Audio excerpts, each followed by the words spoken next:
The news day continues here on One News Now. I'm Riza Diaz. The Lacson-Sotto tandem is all for financial independence of constitutional bodies. Recall that a newly confirmed Comelec Commissioner Ray Bulay had earlier said he is in favor of making Comelec, among others, financially independent from LGUs. Speaking at a press conference, presidential aspirant Senator Pig Lacson said he agrees that Comelec must be given their own budget. He added that Comelec must be financially separated from LGUs to ensure that the body remains free from control and to prevent conflict of interest.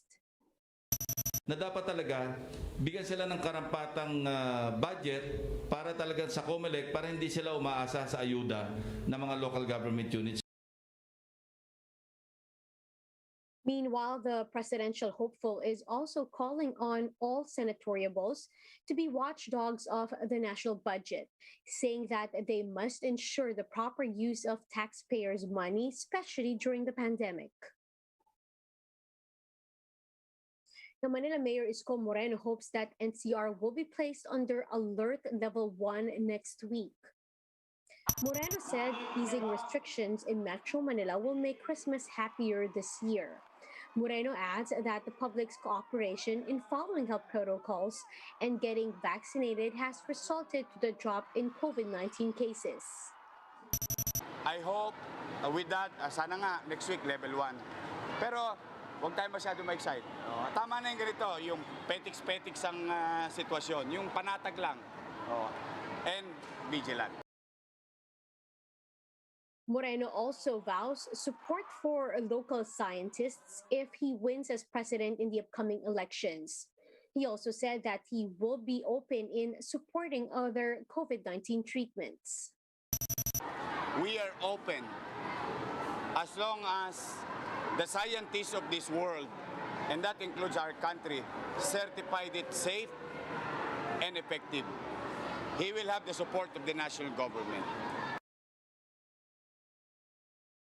Negros Occidental is set to return thousands of expired AstraZeneca vaccine days after it arrived in the province. Meanwhile, the health department is now looking into ways to extend vaccines' shelf life. More details in this report by Faith Del Mundo. While the rest of the country was busy ramping up vaccinations, some 14,000 doses of AstraZeneca vaccines expired in Negros Occidental. The shots, which expired last November 30, were part of the 45,300 doses that arrived in the province last November 8. They were donations from the COVAX facility. Provincial Administrator Fernando Diaz II said doctors manning vaccine sites did not use the supplies since the shots were nearing expiration. If it has no potency, they will be given a false sense of security na kala nila protected na sila from the virus. Yung pala, hindi naman. The province is now appealing to the national government. We would like to accept vaccines that are far from their expiry date, sana, so that we can have more time to work for its disposal or for its inoculation to our vaccinees. The health department is now looking into the issue to find out who is liable and to prevent similar incidents. We are still further investigating this. Ang ginawa na po ng DOH ay quinarantin na itong mga bakuna na near expiring na to na ayaw tanggapin. The agency is now looking at the possibility of extending the vaccine's typical 6 months shelf life. Spokesperson Maria Rosario Berjera says they are negotiating with vaccine manufacturers to apply for an amendment to the EUA. Nakita nila yung posibilidad na pwede pang i-extend yung shelf life at epektibo pa rin ang mga bakuna. Kaya nag-apply sila, and this is what we are doing right now with AstraZeneca as well. U.S. drug maker Pfizer has so far been the first to move for an extension of its vaccine shelf life in the country. For News 5, Faith Del Mundo, we are One News.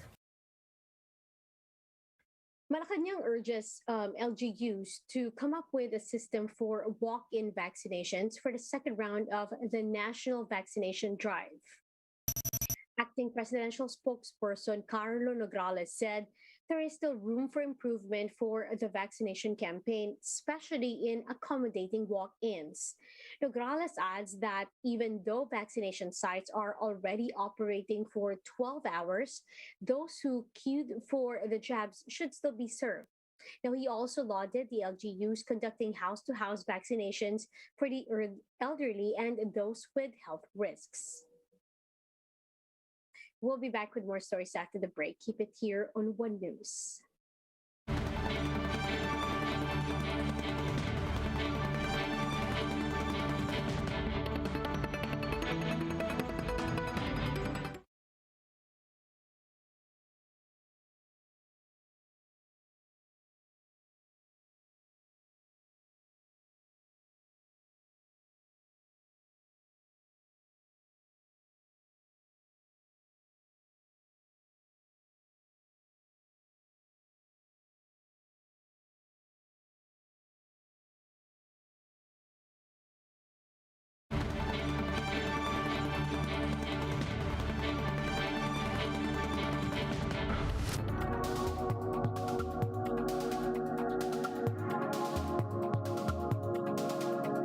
You're still watching One News Now. I'm Riza Diaz. Residents of Oxford, Michigan organized a vigil honoring the 4 victims killed at a school shooting last week. But the crowd panicked as one person seemed to collapse in the audience. Let's watch this. Buyur teyze.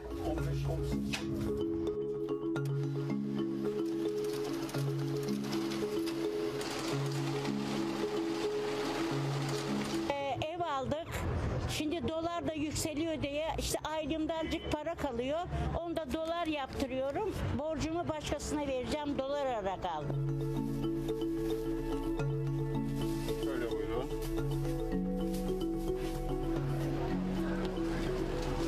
Emekliyim, geçinemiyorum. Geçinemediğim için de ne yapıyorum bu sefer? Halk mecburen kalkıp burada ucuz ekmeğe tamah ediyor. Fırınlarda ekmek olmuş 3 lira, 3,5 lira. 125 kuruş ekmek alıyoruz. Haliyle her şeyimizden kısıtlıyoruz yani. Bu kadar basit. Yoksa bu kulüpler kendinden beri bedavaya oluşmuyor. Geçim sıkıntısı, maaşın yetmediğinden dolayı halk ucuz ekmeğe hücum ediyor.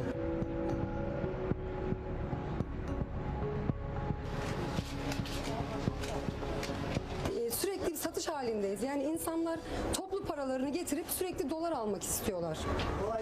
Nerede duracak, artık nereye gidecek? Panik yapıyorlar. Aslında bu kadar talep olmasa, bu kadar panik yaratmasalar doların bir yere gideceğini düşünmüyorum.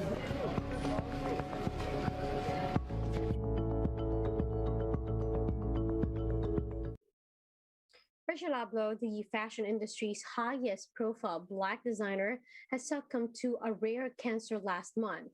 Now the industry pays tribute to the man that published or pushed rather boundaries and inspired fellow designers. More in this report by Gemma Vansenya. It was a kid in a candy store moment for Billy Isko when he found himself beneath the Louvre Museum in January last year, minutes before a show for fashion designer Virgil Abloh's luxury streetwear label Off-White. Isko, a 31-year-old Black American artist, musician, and clothing designer from Buffalo, New York, had made a last-minute decision to join his friend on a trip to Paris with hopes of sneaking into a show during Fashion Week. He never would have dreamed of hanging out with Abloh, who besides being the founder of Off-White, was the menswear designer for Louis Vuitton. Virgil represented being someone that had an opinion on everything, and it was based on actual care and generosity to the actual medium instead of just being influenced by the media or by, everything around us. Abloh, fashion's highest profile Black designer, died last week at just 41 after a private battle with a rare form of cancer. A tribute runway show of his final collection was held in Miami on November 30. It drew a high-profile crowd, including his longtime friend, musician and fashion designer Ye, formerly known as Kanye West. Abloh was a first-generation Ghanaian American who was also a DJ and visual artist. He was not a classically trained designer and often said he drew inspiration from what he saw in the street. Isko had followed Abloh's rise over the year and appreciated how he brought together hip-hop culture and fashion, breaking boundaries at a time when styles were mostly clean-cut and traditional. And I always felt like he was juxtapositioning two mediums, taking high fashion and mixing it in with streetwear, but more so not just because of the clothing, but the mentality behind it. For News 5, Jem Avancenia, we are One News. And those are the top stories of the hour. Join us later again at 10:15 in the morning as we continue to monitor the day's biggest stories. You can also catch our news on Signal Play app. Register for a free account now at www.signalplay.com and stream One News live anytime, anywhere. I'm Riza Diaz. Mask on, wash hands, and stay safe, Philippines. We are One News.